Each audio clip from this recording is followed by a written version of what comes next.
A shattered dream rebuilt Zara Nightwell stood before the massive floor-to-ceiling windows of her penthouse office, watching the morning sun paint new Terra City in golden hues.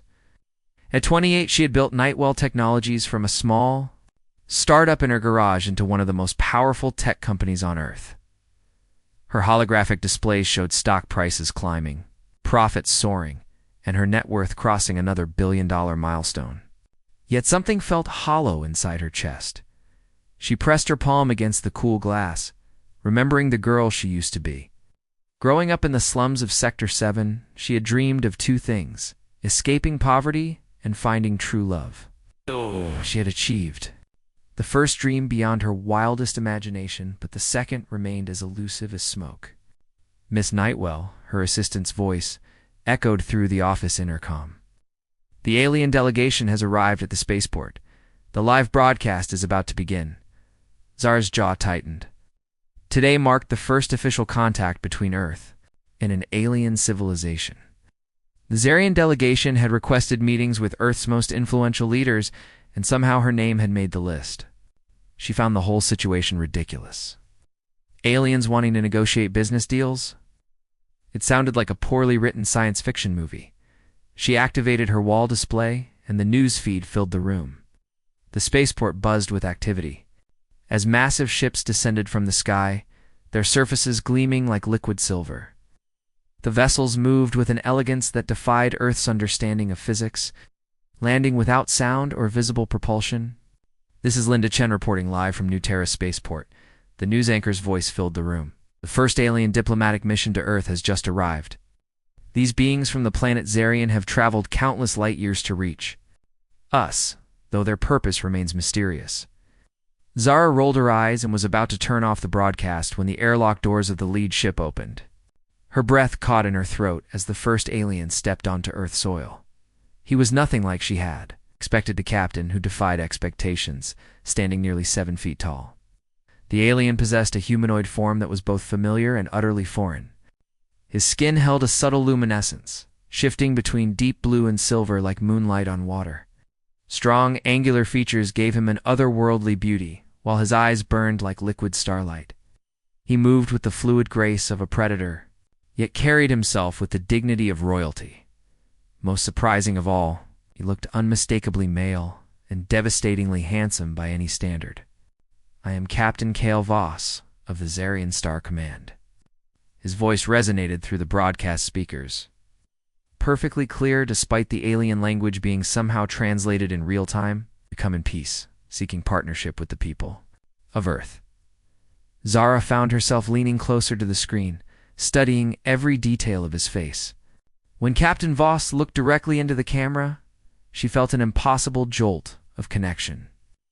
As if those starlight eyes were looking straight through the screen and into her soul.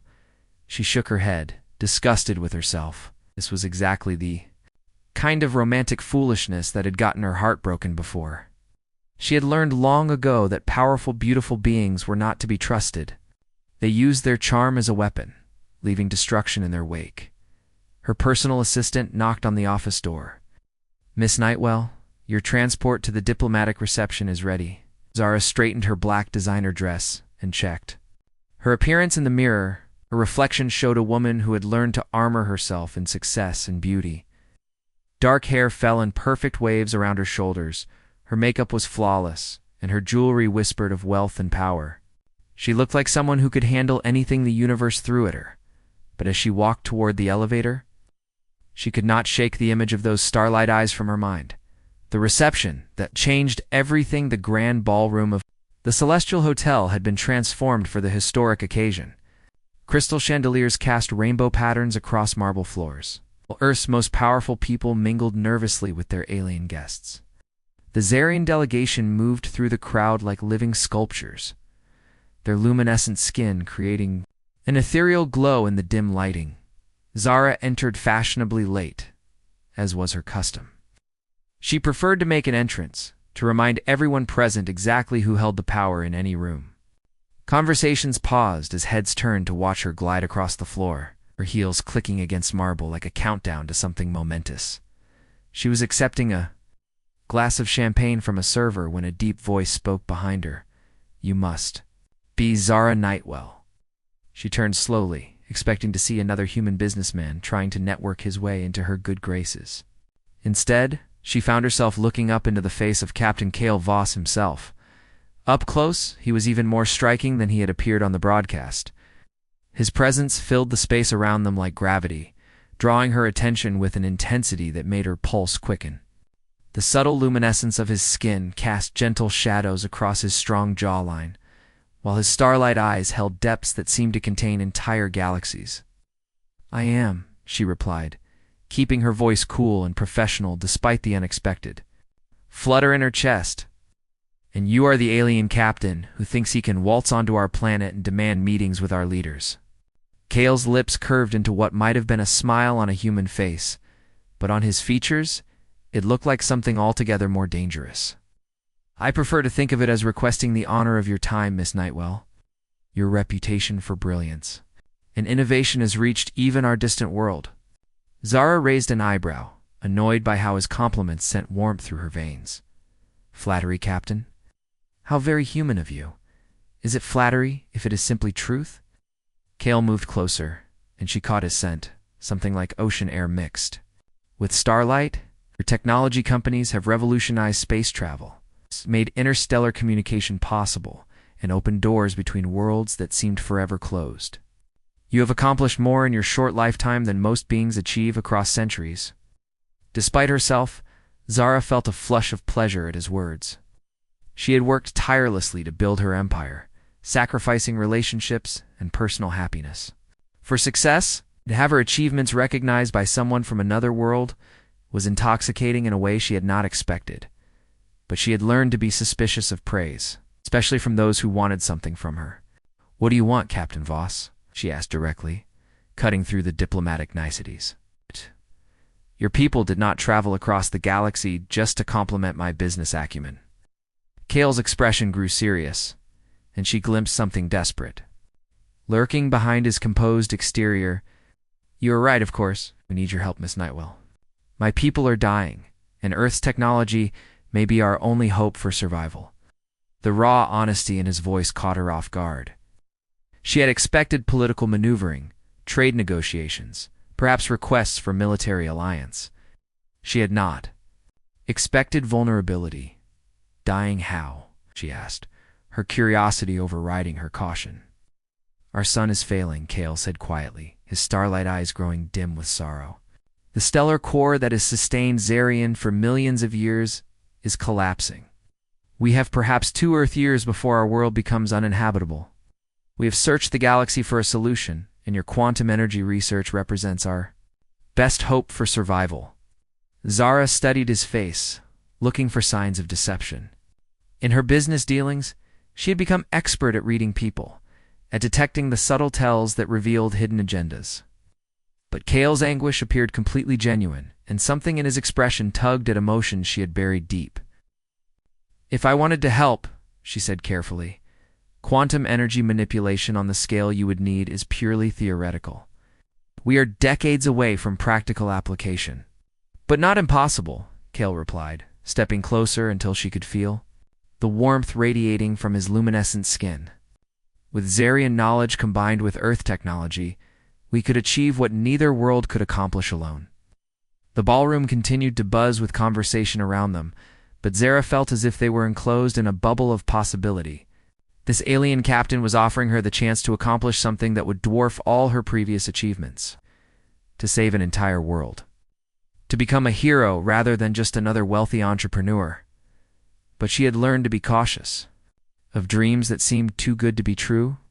"I will consider your proposal," she said finally, backing away to put some distance between them. "I make no promises, Captain. I have spent years building my company, and I will not risk everything on an impossible dream." Cale nodded respectfully, but she caught the flash of disappointment in his eyes. "Of course. But Miss Nightwell, if I may ask, what good is all the wealth and power in the universe if you never use it to make a difference?"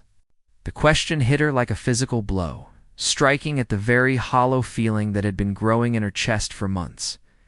Before she could formulate a response, Cale bowed gracefully and moved away, leaving her standing alone with her champagne and her suddenly racing thoughts as she watched him rejoin his delegation. Zara realized that her carefully ordered world had just been turned upside down by a beautiful alien with starlight eyes and an impossible dream.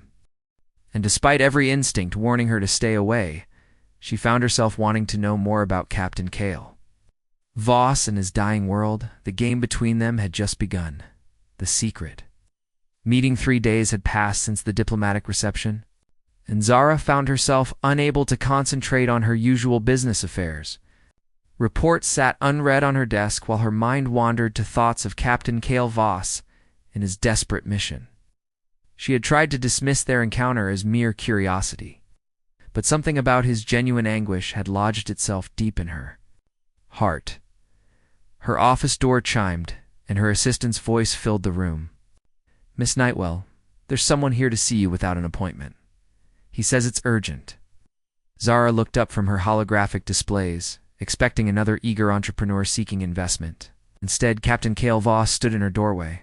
No longer wearing his formal diplomatic attire, he had dressed in simple black clothing that somehow made him look even more striking, the fabric contrasting beautifully with his luminescent skin.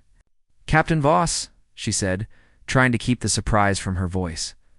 "I wasn't expecting you." "I apologize for the intrusion," Kale replied, stepping into her office with that fluid grace she remembered. "But I needed to speak with you away from the diplomatic protocols and formal meetings. What I have to show you cannot wait for official channels." Zara gestured to the chair across from her desk, but Kale remained standing, his expression more urgent than she had seen before. "Miss Nightwell, may I ask you something personal?" "It depends on how personal," she replied cautiously. "You ever loved someone so much that you would sacrifice everything to save them?" The question caught her completely off guard.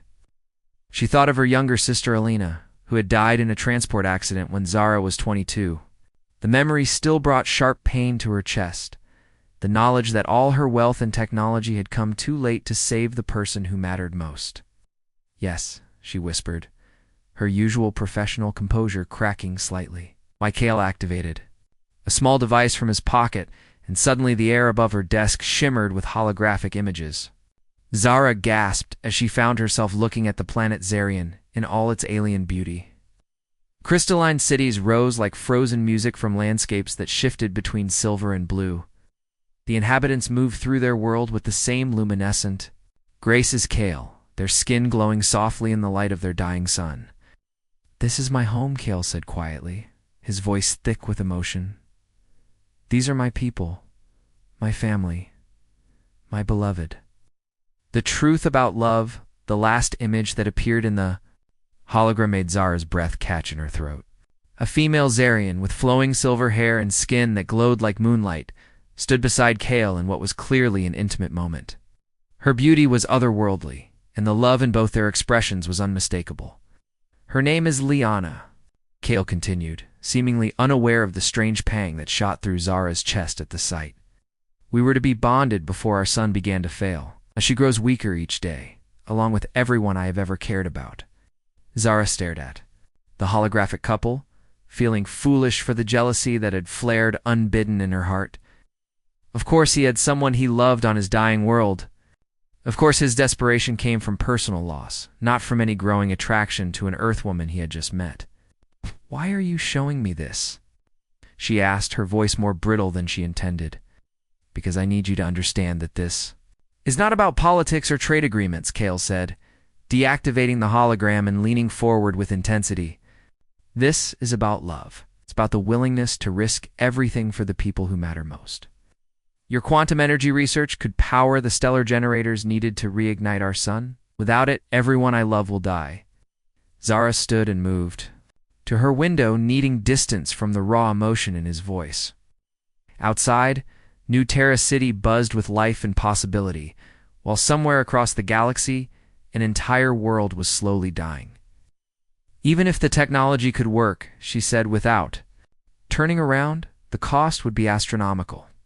We would need to build quantum generators the size of cities, transport them across space, and somehow integrate them with your stellar engineering.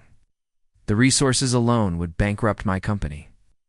What if I told you that Zarian could offer you something in return that would make your current wealth seem insignificant? His voice was closer now, and she realized he had moved to stand behind her. She could feel the warmth radiating from his luminescent skin, could smell that unique scent of ocean air and starlight that seemed to follow him everywhere. Such as, she asked, proud that her voice remained steady. The secrets of stellar engineering, faster than light travel without the dimensional instabilities that plague your current systems. Medical technology that could extend human lifespan by centuries. Energy sources that could power your entire civilization for millennia. Zara turned to face him and found herself trapped between his tall frame and the window. His starlight eyes burned with desperate hope, and she could see the faint luminescence pulsing beneath his skin like a heartbeat made of light.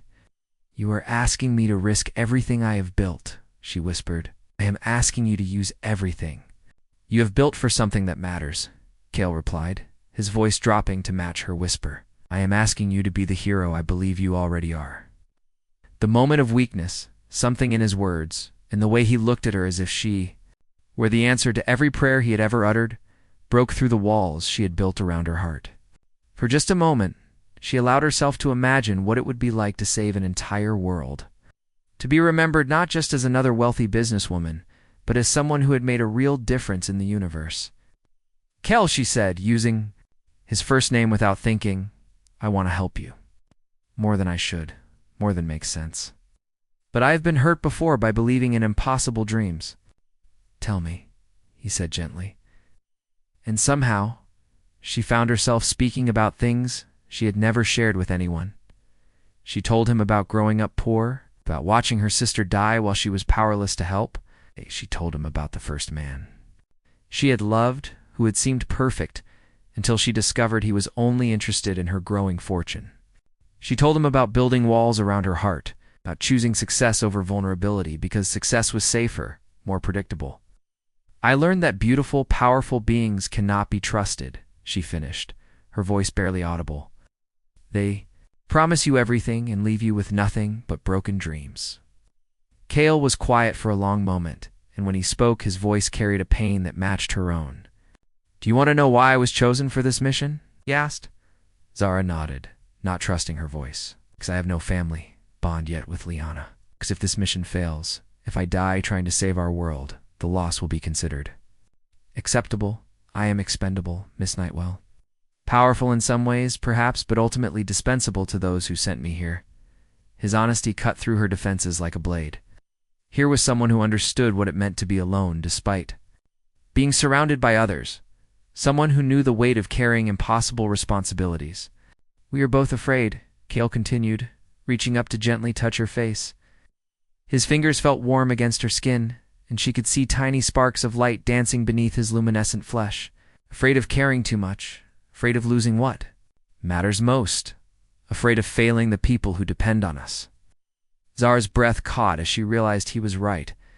Somewhere in the past 3 days, despite all her warnings to herself, she had begun to care about this alien captain and his impossible mission.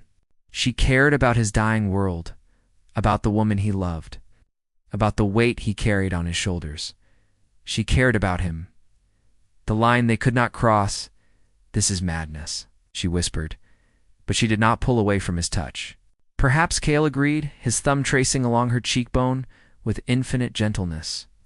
But sometimes, madness is the only response to an impossible situation. The space between them seemed to crackle with unspoken possibility.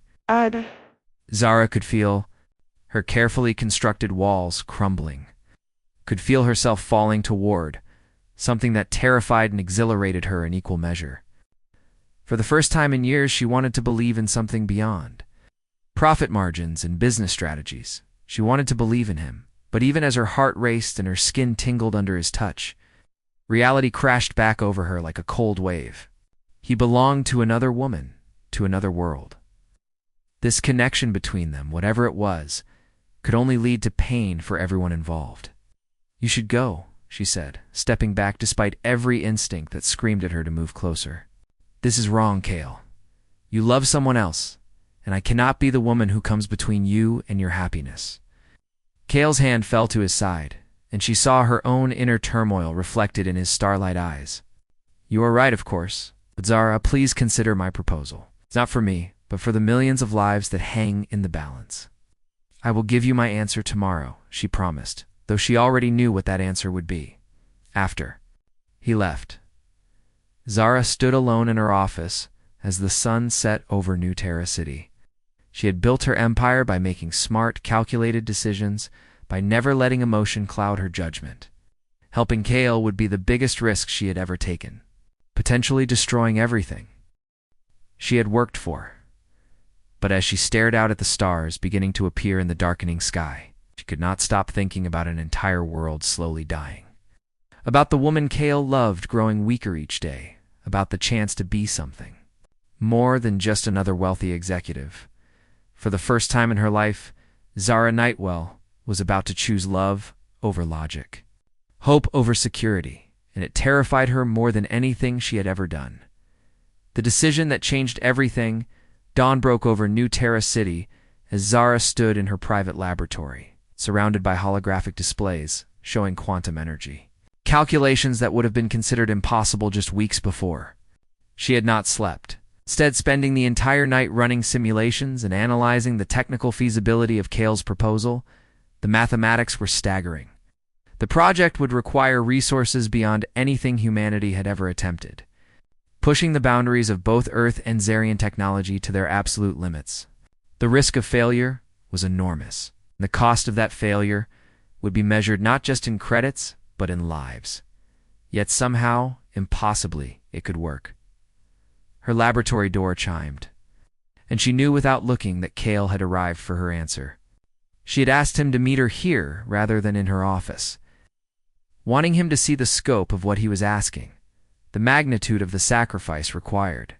Miss Nightwell, he said, as he entered, his formal tone a careful distance from the intimacy they had shared the day before. Zara, she corrected automatically, then turned to face him. The harsh light of her laboratory, he looked even more alien than before, his luminescent skin almost glowing against the stark white walls. Yet his eyes held the same desperate hope she remembered, the same weight of impossible responsibility. I have been running calculations all night, she said without preamble. Your proposal is technically feasible, but it would require liquidating my entire company, converting all assets to materials and equipment. I would emerge from this project with nothing left of the empire I built. Kale's expression did not change, but she saw his hands clench slightly at his sides. I understand if you cannot take such a risk. I did not say I would not take it, Zara replied, and watched hope flare in his starlight eyes. But I have conditions. The proposal that shook to worlds anything, Kale said immediately. Name your terms. Zara activated her holographic displays, showing him the detailed project timeline she had developed through the long night. The construction will take 18 months. The quantum generators must be built here on Earth before transport to Zarian, which means your people will need to establish a permanent presence in our system. That can be arranged, Kale nodded. What else? I want to oversee the integration personally, Zara continued, her voice growing stronger as she outlined her vision. This technology will create a new paradigm for both our civilizations. I want to ensure it is implemented correctly, and I want to learn everything your people can teach us about stellar engineering. Kale's expression grew troubled. Zara, you do not understand what you are asking. Zarian is dying. The radiation levels alone could be lethal to humans. The environmental conditions. Then your people will need to develop the necessary protections, she interrupted. Because I am not investing everything I have in a project I cannot properly supervise? If you want my help, you get all of me. The silence stretched between them, heavy with unspoken implications. Both understood that her insistence on traveling to Zarian went far beyond professional oversight. Both knew they were discussing something that neither dared name directly. There is something else, Zara said, her voice dropping to a whisper. Something I need you to understand before we proceed. She moved to her private terminal and activated a holographic image that she had never shown to another living soul.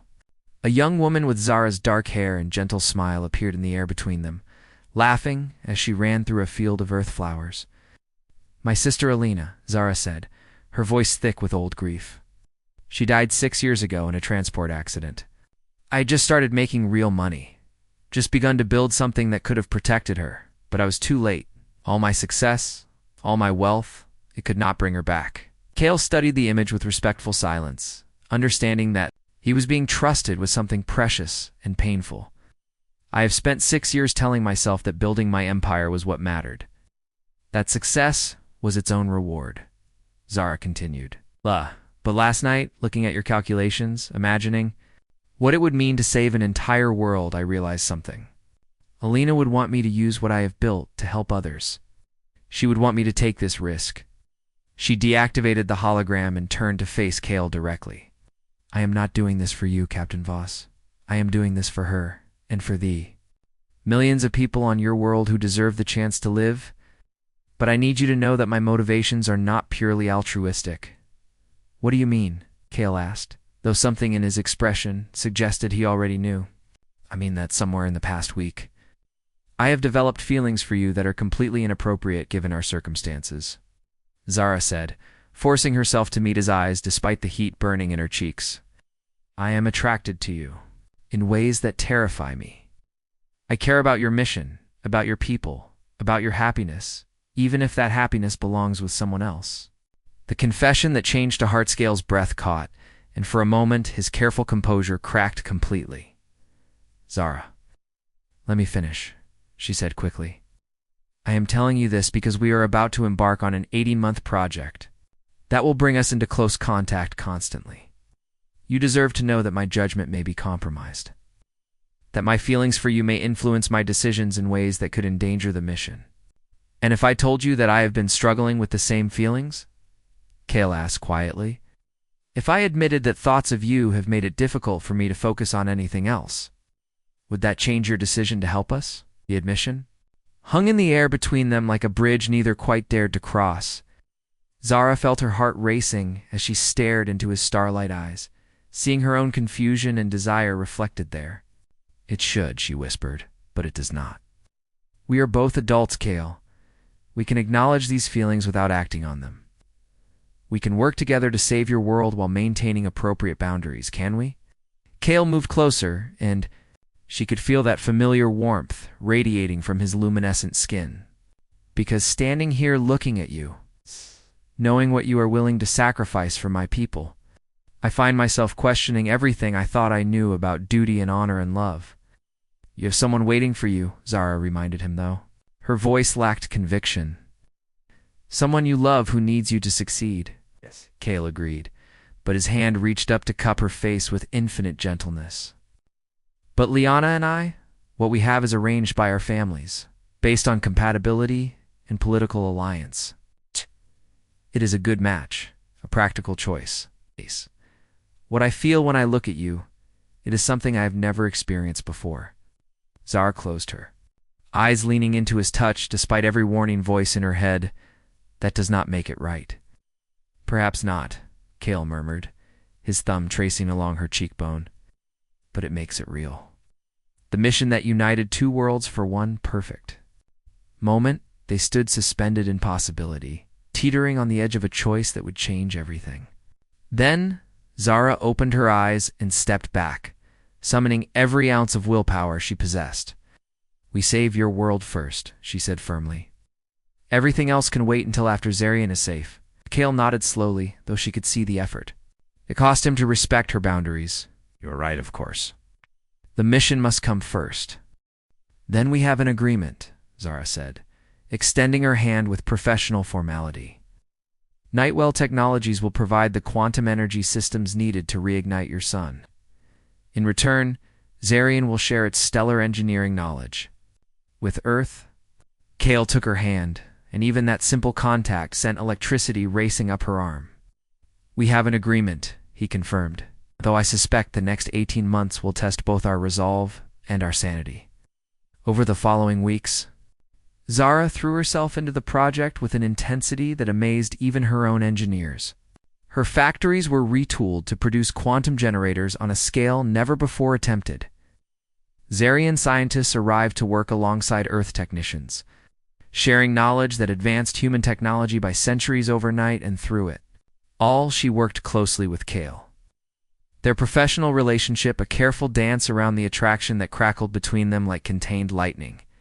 They spent long hours in meetings reviewing technical specifications, solving integration problems, planning the logistics of the most ambitious project either species had ever attempted. The tension between them was electric and carefully controlled, visible to anyone who looked closely but never acknowledged directly. They maintained perfect professionalism, even as their eyes lingered on each other across conference tables, even as accidental touches sent sparks racing through their nervous systems. The moment everything changed, 14 months into the project, everything fell apart. Zara was in her laboratory reviewing the final quantum generator specifications when her communication system erupted with emergency signals. The main holographic display activated automatically, showing her a live feed from the Zarian, a system that made her blood turn to ice. The dying sun had become unstable far faster than anyone had predicted. Solar flares erupted across its surface, like the death throes of a dying god, and the radiation levels around Zarian had spiked to lethal intensities. Worse, the gravitational fluctuations were tearing apart the orbital manufacturing stations where the final components were being assembled. "Kale," she whispered. Knowing he was aboard one of those stations, her hands flew across the control interfaces, trying to establish communication with the Zarian system. Static filled the audio channels, broken by fragments of panicked voices, reporting casualties and equipment failures. The holographic displays showed debris fields where engineering platforms had been moments before. Then, through the chaos, she heard his voice. "Zara, can you hear me?" Kale's transmission was weak and full of interference, but it was unmistakably him. "The situation here is deteriorating rapidly. We have maybe hours before the stellar collapse becomes irreversible. What do you need?" She asked, her professional training taking over despite the fear clawing at her chest. "The quantum generators. Need them now, not in 2 months. Can you transport them incomplete?" Zara's heart sank as she looked at her production schedules. "The generators are not ready for deployment. You need at least 6 more weeks of calibration and testing. If we transport them now, there is a significant chance they will fail during the stellar ignition sequence. And if we wait 6 weeks, there will be no star left to ignite," Kale replied grimly. "Zara, I need you to make a choice. Risk everything on untested technology, or watch my world die." The choice that defined everything. The silence on the communication channel stretched for an eternity as Zara stared at the displays showing quantum generators that represented years of work and billions of credits. Everything she had rebuilt after liquidating her company was invested in these machines. If they failed, she would lose everything, and an entire civilization would die along with her dreams. But if she did nothing, the result would be the same. "Begin immediate transport procedures," she said, her voice steady despite the magnitude of the gamble she was taking. "All generators, all personnel, everything we have." "And Kale? I am coming with them." "Absolutely not," Kale's voice crackled through the interference. "Zara, the radiation levels here would kill you in minutes. You cannot." "Watch me," she replied, already activating the emergency protocols that would transform her untested quantum generators into desperate hope for a dying world. "I told you 18 months ago that if you wanted my help, you got all of me. That has not changed. Zara, please." And in his voice she heard something that made her heart clench with pain and love and desperate hope. "I cannot lose you too." Admission hung in the space between Earth and Zarian, finally acknowledging what both had been too afraid to say. But there was no time for the conversation they both needed. No time for anything except the impossible mission that would either save 2 worlds or destroy them both. "Then we had better make sure this works," Zara said, watching her life's work loading into transport ships that would carry it across the galaxy to an uncertain fate. "See you on the other side, Captain Voss." As the transport ships disappeared into hyperspace, carrying quantum generators, and a woman who had risked everything for love disguised as duty, Zara realized that her simple dream of love had evolved into something far more complex and dangerous. She was about to discover whether That love was strong enough to reignite the stars themselves.